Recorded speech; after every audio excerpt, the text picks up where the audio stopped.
అందరికీ నమస్కారం అండి. నా పేరు జైభీం శ్రీనివాస్, నేను అడ్వకేట్ అండి. ఈ రోజు విజయవాడలోని సిటీ సివిల్ కోర్టు బయట ఈ రోజు నిరసన వ్యక్తం చేయడానికి ముఖ్య ఉద్దేశం ఏంటంటే, దళిత వర్గానికి ఎస్సీ వర్గానికి సంబంధించిన సీనియర్ ఐపీఎస్ ఆఫీసర్ అయిన పివి సునీల్ కుమార్ గారు డీజీ క్యాడర్ అండి, డైరెక్టర్ ఆఫ్ పోలీసు క్యాడర్. ఆయన ఏంటంటే ఆయన అన్యాయంగా అక్రమంగా ఈ ప్రభుత్వం, ఆంధ్రప్రదేశ్ ప్రభుత్వం అనగా కూటమి ప్రభుత్వం అన్యాయంగా అక్రమంగా సస్పెండ్ చేయడాన్ని మా న్యాయవాదుల సంఘం మొత్తం తీవ్రంగా దాన్ని ఖండిస్తున్నాము. దాని నిరసన కూడా వ్యక్తపరుస్తున్నాము. ఎందుకంటే సీనియర్ ఐపీఎస్ అధికారి అయిన పివి సునీల్ కుమార్ గారు ఆయన సీనియర్ ప్రకారం నెక్స్ట్ డీజీపీ, ఆంధ్రప్రదేశ్ రాష్ట్రానికి మెయిన్ డీజీపీ అయ్యే ఎంటైట్లు అర్హత ఆయనకు మాత్రమే ఉంది. కాబట్టి ఆయన ఎస్సీ కులానికి సంబంధించిన వ్యక్తి అని, దళిత వర్గానికి సంబంధించిన వ్యక్తి అని, ఆయన ఆంధ్రప్రదేశ్ రాష్ట్రానికి మెయిన్ డీజీపీ అయ్యే అవకాశం ఉంది. కాబట్టి ఈ కూటమి ప్రభుత్వం కావాలని కుట్రపూరితంగా ఏదో వంకలు సాకులు ఎత్తుక్కుంటూ ఆయన అక్రమంగా అన్యాయంగా సస్పెండ్ చేయడం జరిగింది. ఆ సస్పెండ్ ని మేము ఖచ్చితంగా తీవ్రంగా ఖండిస్తున్నాము, వ్యతిరేకిస్తున్నాము. ఖచ్చితంగా ఇలాంటి సీనియర్ ఐపీఎస్ ఆఫీసర్, దళిత వర్గానికి సంబంధించిన ఆఫీసర్ ఖచ్చితంగా ఆంధ్రప్రదేశ్ రాష్ట్రానికి మెయిన్ డీజీపీ అవ్వాలని మేమంతా కోరుకున్నాము. మరోసారి ఈ కూటమి ప్రభుత్వం కూడా మరోసారి పునఃపరిశీలించాలి. ఏదైతే సస్పెండ్ చేసిన ఆ సస్పెండ్ ని సెన్సర్ చేసి ఎత్తేసి ఆయనకు ఆంధ్రప్రదేశ్ రాష్ట్రానికి మెయిన్ డీజీపీగా మళ్ళీ పోస్టింగ్ ఇవ్వాలని మేము కోరుతా ఉన్నాను. ఏంతో పాటు ఇంకా ఇతర సీనియర్ ఐపీఎస్ ఆఫీసర్లు అయినా సరే, ఎగ్జాంపుల్ మన విజయవాడ కమిషనర్ చేసిన మన రాణా గారు కానీ, డీసీపీ విశాల గున్ని గారు కానీ, ఇంకా అధికారులు కానీ, రామాంజులు కానీ, ఐపీఎస్ అధికారులు కూడా అకారణంగా వన్ సైడ్ గా సస్పెండ్ చేయడం జరుగుతుంది. ఒకవైపు సస్పెండ్ చేస్తారు, ఒకవైపు ఈ కూటమి ప్రభుత్వం కేంద్రానికి లేఖ రాస్తుంది, మాకు ఐపీఎస్లు కొడుతుంది, ఐపీఎస్లు ఇవ్వండి, ఐఏఎస్లు కొడుతుంది, ఐఏఎస్లు ఇవ్వండి. ఒకవైపు వన్ సైడ్ గా వీళ్ళని అకారణంగా సస్పెండ్ చేస్తారు, మరోవైపునే ఐఏఎస్లు ఐపీఎస్ కావాలని కేంద్రానికి లెటర్ రాస్తారు. మరొకసారి ఈ కూటమి ప్రభుత్వం ఏదైతే సస్పెండ్ చేశారో వాళ్ళు తీసుకున్న నిర్ణయాన్ని మేము తీవ్రంగా ఖండిస్తున్నాము. మరొకసారి పునఃపరిశీలించి వీళ్ళందరికీ మళ్ళీ పోస్టింగ్లు ఇవ్వాలి. ఇప్పుడు లాస్ట్ గవర్నమెంట్ పాలసీని ఐఏఎస్ ఐపీఎస్ లో ఇంప్లిమెంట్ చేశారు. మీకు చేతనైతే ఈ సీనియర్ ఐపీఎస్ అధికారులకు పోస్టింగ్ ఇవ్వండి, మీ గవర్నమెంట్ పాలసీని ఇంప్లిమెంట్ చేసుకోండి. మీకు చేతగాక అసమర్థత ప్రభుత్వం ఏర్పడి కూటమి ప్రభుత్వంలో ఇలా వన్ సైడ్ గా ఐఏఎస్ ఐపీఎస్ సస్పెండ్ చేయడం ఇది ప్రజాస్వామ్యం కాదండి. తీవ్రంగా మేము ఖండిస్తూ ఉన్నాము. ఖచ్చితంగా వాళ్ళందరూ పోస్టింగ్లు ఇవ్వాలి. ఈ దళిత వర్గానికి, ఎస్సీ వర్గానికి సంబంధించిన సునీల్ కుమార్ గారికి మెయిన్ డీజీపీ అయ్యే అర్హత ఉంది. కాబట్టి నెక్స్ట్ ఖచ్చితంగా మళ్ళీ పోస్టింగ్ ఇచ్చి మెయిన్ డీజీపీ ఆంధ్రప్రదేశ్ రాష్ట్రం చేయాలని మేము డిమాండ్ చేస్తున్నాం, కోరుతా ఉన్నాము. Thank you. మిత్రులారా, రాజధానిలో దళితులకి భూములు ఇస్తే డెమోగ్రాఫిక్ ఇన్బ్యాలెన్స్ జరుగుతుందని, దళితులకు ఎవరికి కూడా అక్కడ భూములు ఇవ్వటానికి, ఇల్లు కట్టుకోవటానికి అవకాశం లేదని చెప్పి కోర్టుకు వెళ్ళినటువంటి వ్యక్తులు ఎవరన్నా ఉన్నారంటే తెలుగుదేశం పార్టీ చంద్రబాబు నాయుడు మాత్రమే.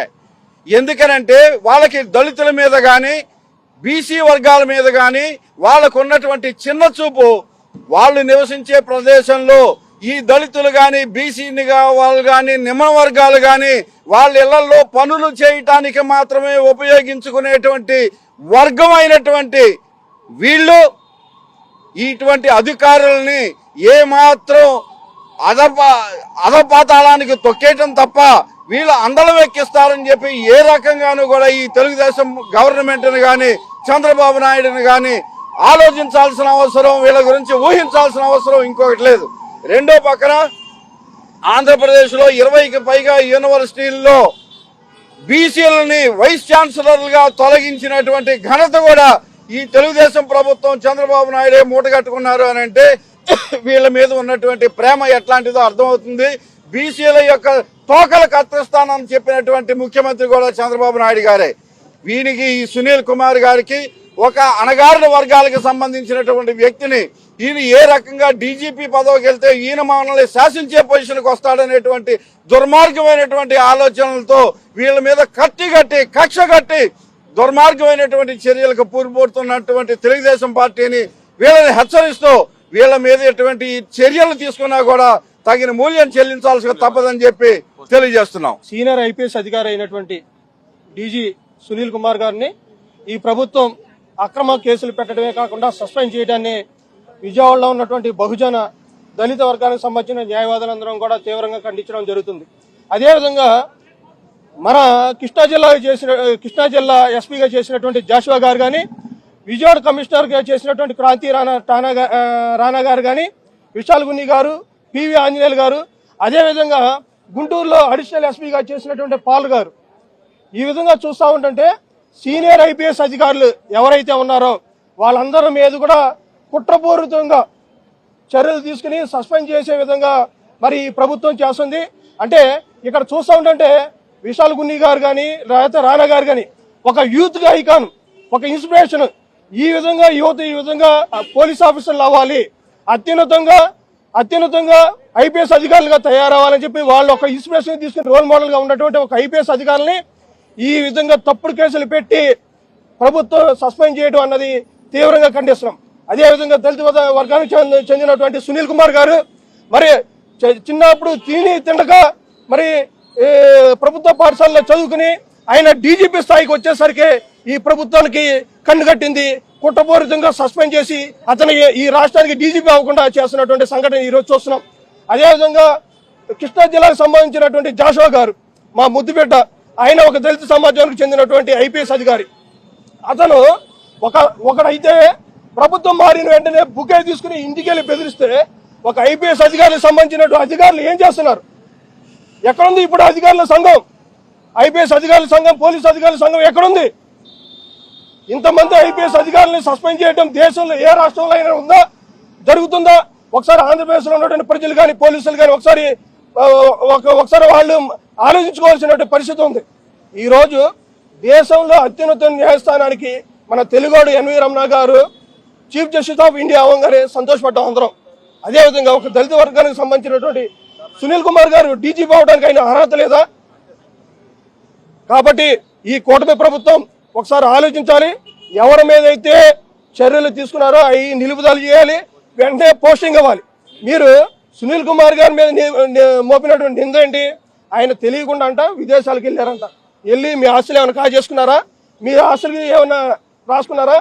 మరి గత ప్రభుత్వంలో ఒక మంత్రి గారు అయితే మరి పన్ను చూపించుకోవడానికి స్విట్జర్లాండ్ వెళ్ళాడు కదా, ఆ లెక్కలన్నీ తీరా. కాబట్టి దళిత వర్గాల మీద జరుగుతున్నటువంటి దాడులను బెజవాడ బార్ అసోసియేషన్ లో ఉన్నటువంటి దళిత వర్గాలకు సంబంధించిన న్యాయవాదులందరం కూడా మేము ఖండిస్తున్నాం. వెంటనే వీళ్ళ మీద తీసుకున్నటువంటి చర్యలు నిలుపుదల చేసి వెంటనే సునీల్ కుమార్ గారిని ఈ రాష్ట్రానికి డీజీపీగా నియమించాలని చెప్పి కోరుకుంటున్నాం. ప్రజాస్వామ్యంలో బ్యూరోక్రాట్స్ అనేటువంటి ఐఏఎస్ ఆఫీసర్, ఐపీఎస్ ఆఫీసర్స్ కక్ష సాధింపు చర్యలుగా జరగడం అనేది ప్రజాస్వామ్యానికి సిగ్గుసేటు. ఈరోజు పివి సునీల్ కుమార్ గారు అవ్వచ్చు, రేపు ఇంకో అధికారి అవ్వచ్చు, అటువంటి చర్యలకు ప్రభుత్వాలు ముందుకెళ్ళకూడదు. దీన్ని బెజవాడ అబార్షన్ తరపున నేను ఖండిస్తున్నాను. ఎందుకంటే ఒక ఐఏఎస్ ఆఫీసర్ కానీ ఐపీఎస్ ఆఫీసర్ కానీ అత్యున్నతమైనటువంటి యూపీఎస్ సర్వీస్ కమిషన్ నుంచి రావడం జరిగింది. అటువంటి వ్యక్తులు సమాజంలో మొదటి పౌరులుగా ఉండి సమాజానికి సేవ చేస్తున్నటువంటి వ్యక్తుల్ని ఒక వ్యవస్థలో ఇలాంటి చర్యలకు గైకొనడం సిగ్గుచేటు. నేను ప్రధానంగా డిమాండ్ చేస్తున్నాను, అట్లాగే ఖండిస్తున్నాను. అటువంటి చర్యలకి ప్రభుత్వాలు ముందుకెళ్ళకూడదు. రాబోయే ప్రభుత్వాలు కూడా బ్యూరోక్రాట్స్ విషయంలో సరళమైనటువంటి విధానంతో ఉంటే వారు స్వేచ్ఛగా పనిచేస్తారు, సమాజానికి ఉపయోగపడతారని చెప్పని తెలియపరచుకుంటున్నాను. ఏదైనా సునీల్ కుమార్ గారి విషయంలో జరిగినటువంటి చర్యను నేను ఖండిస్తున్నాను. ఈరోజు రాష్ట్రంలో ఒక వింతైనటువంటి దుర్మార్గమైనటువంటి వాతావరణం ఏర్పడింది. ఐఏఎస్ ఆఫీసర్, ఐపీఎస్ ఆఫీసర్ అయిన సునీల్ కుమార్ గారు, జాషువా గారు, మొన్న జైలుకి వెళ్ళినటువంటి పాల్ గారు, వీళ్ళందరూ కూడా రాష్ట్రంలో జాషువా గారు, పాల్ గారు అయితేనేది, పివి సునీల్ కుమార్, వీళ్ళందరూ కూడా అట్టడుగు వర్గాలు, దళిత జాతుల నుంచి ఉన్నత చదువులు చదివి ఉన్నత పొజిషన్లో ఉన్నటువంటి ఒక మేధావి వర్గం. ఈ మేధావి వర్గాన్ని ఉన్నత స్థాయిలోకి వెళ్ళిన తర్వాత తుంచేయాలి అనేటువంటి ఆలోచన అదేదో ఒక పివి సునీల్ కుమార్, జాషువా గారు, పాల్ గారి మీద దాడి కాదు. ఇది ఆంధ్రప్రదేశ్ రాష్ట్రంలో యావత్ అట్టడుగు వర్గాలు, మాల, మాదిగ, బీసీ, చాకలి, కమ్మరి, కుమ్మరి లాంటి బీసీ కులాలు, వృత్తి కులాలు ఏవైతే ఉన్నాయో, ఈ కులాలు ఏవైతే గవర్నమెంట్ స్కూల్లో ఇంగ్లీష్ మీడియం చదువుకొని డాక్టర్ బాబాసాహెబ్ అంబేద్కర్ దయతో ఆయన ఇచ్చినటువంటి రాజ్యాంగ ఫలాలను అనుభవించి సమాజంలో అత్యున్నతమైన స్థాయికి వెళ్ళినటువంటి ఈ వర్గాలని మీరు పైకి వెళ్ళిన తర్వాత మళ్ళీ తీసుకొచ్చి ఏదైతే పాతకాలంలో మూతికి ముంత ముడ్డికి తాటాకు కట్టారో మా వర్గాలకి, ఈ అట్టడుగు వర్గాల ప్రజలకి మీరు అక్కడే ఉండాలిరా, మీ స్థాయి అదే అని చూపించటమే. ఈరోజు అంత స్థాయికి వెళ్ళినాక కూడా వాళ్ళని తీసుకెళ్లి జైలు పెట్టడం, అకారణంగా అన్యాయంగా నోటీసులు లాంటివి ఇవ్వకుండా, ప్రేయర్ నోటీసులు కానీ ఎక్స్ప్లెనేషన్ లేకుండా ఏకపక్షంగా సస్పెండ్ చేయడం అంటే మీకు మాట్లాడే వాయిస్ లేదు. ఎందుకంటే మాకు మీడియా లేదు. మేము ఎవరికైనా సమాజంలో బాధ వస్తే అందరి తరపున అట్టడుగు వర్గాల ప్రజలు నిలబడుతున్నాం. కానీ మాకు సమాజంలో బాధ వచ్చిన రోజున ఏ మీడియా వాస్తవాన్ని చెప్పట్లేదు. ఉన్నదేంటో చెప్పట్లేని సందర్భంలో మా నుంచి చదువుకున్నటువంటి మేధావులుగా ఈరోజు ఒక ఐపీఎస్ ఆఫీసర్ల మీద కేసులు పెడతామేంటి? రూల్ పొజిషన్ ఏమవుతుంది? రూల్ ఆఫ్ లా అనేది ఏమవుతుంది? ఒక పోలీసుల మీదే ఇంకో పోలీసుల కేసులు కట్టేసి జైలుకు పంపి కోర్టులు చుట్టూ తిప్పే ఉంటే ఈ రాష్ట్రంలో రౌడీ షీటర్లను కానీ అసాంఘిక శక్తులు కానీ భయమే ఉంటది. పోలీసులకే దిక్కు లేదంటే రేపు ఆఫీసర్కి ఎక్కడైనా పోలీసు పోస్టింగ్ ఇచ్చినా కానీ ఎవరైనా ఆఫీసర్ను గౌరవిస్తారా? ఆఫీసర్ స్వేచ్ఛగా తన విధి నిర్వహణ చేసేటువంటి అవకాశం ఉంటుందా? తన కింద సబార్డినేట్ కూడా చులకనైపోతాడు కదా. ఎందుకని ఈ విధమైనటువంటి పరిస్థితి? మరి ఎందుకని అట్టడుగు వర్గాల ప్రజల్ని ఈ విధంగా వేధిస్తున్నారు? అంటే ఐఏఎస్ ఐపీఎస్లైనా కానీ ఈ ఆంధ్రప్రదేశ్ రాష్ట్రంలో అట్టడుగు వర్గాల నుంచి ఒకడు ఎవడైనా ఐఏఎస్ ఐపీఎస్ గ్రూప్ 1 లాంటి ఉద్యోగాలు చేసినా కానీ ఆడు చివరికి జైలు పాలవ్వాలా? అదేనా మీరు ఇచ్చేటువంటి సమాధానం? క్రితంలో మీరు చెప్పారు చంద్రబాబు నాయుడు ఎవడు మాత్రం ఎస్సీ కులాల్లో పుట్టాలనుకుంటున్నారు. అది మీరు నిజం చేస్తున్నారా? ఈ రోజున ఐఏఎస్ ఐపీఎస్లను కూడా మీరు జైలు పాలు చేస్తారు. అట్టడుగు వర్గాలంటే మీకు అంత చిన్న చూపా? ఎందుకు మా వర్గాలను మీరు ఈ విధంగా కించపరుస్తున్నారు, వేధిస్తున్నారు? ఒక ఐఏఎస్ ఆఫీసరు విదేశాలకు వెళ్ళడం తప్ప? అంటే మేము విమానం ఎక్కకూడదు అనమాట. క్రితంలో మమ్మల్ని మూతికి ముంత కట్టారు, ముట్టికి తాటాకు కట్టారు. ఇదే పరిస్థితి మళ్ళీ ఆధునిక కాలంలో కూడా చేస్తున్నారు. ఒక ఐఏఎస్ ఆఫీసర్ విదేశాలకు వెళ్ళకూడదు, ఒక ఐపీఎస్ ఆఫీసర్ ఎస్సీల్లో ఎవడు కూడా విదేశాలకు వెళ్ళకూడదు. ఈ విధమైనటువంటి కక్షాపూరితమైన ధోరణి మరీ ముఖ్యంగా ఎస్సీల మీద, బీసీల మీద, మైనారిటీ వర్గాల మీద ఈ రాష్ట్ర ప్రభుత్వం ఒక విధంగా కక్ష కట్టినట్టు కక్షాపూరితంగా బయలుపడుతుంది. మాకు రాజ్యాంగం ఉంది, రాజ్యాంగ హక్కులున్నాయి. ఈ రాష్ట్రంలో ఏ ఒక్క నిజాయితీ పరుడికి అన్యాయం జరిగినా కానీ మేము న్యాయవాదులుగా, దళిత న్యాయవాదులుగా, సమాజ అభ్యుదయాన్ని కోరేటువంటి న్యాయవాదులుగా మేము ఉంటాం. సామాజిక పోరాటంతో పాటు న్యాయ పోరాటానికి కూడా మేము ఉంటాం.